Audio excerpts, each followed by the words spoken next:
tunaenda kuanzisha mfumo wa kidijitali wa kupinga udhalilishaji na kijinsia kwa ajili ya kusimamia usimamizi wa kesi na za udhalilishaji na ukatili wa kijinsia.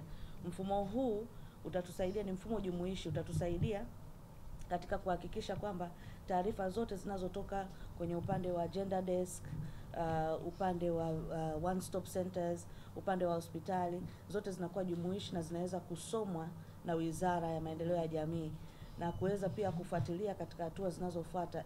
Kwa sababu tukisema jinsia, ina maana mwanamume au mtoto wa kiume hatuwezi kumwacha nyuma.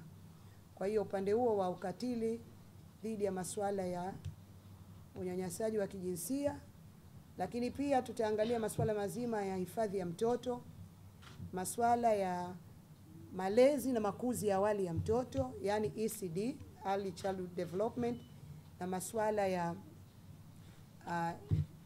masuala ya afya katika masuala ya sexual reproductive health. Vijana wa vikundi vya mazingira Zanzibar, changamkieni fursa ya shilingi milioni 2 hadi 12 kwa ajili ya miradi ya mabadiliko ya tabia nchi kwa vijana inayosimamiwa na jiji la Zanzibar. Omba kupitia link au fika ofisi za jiji.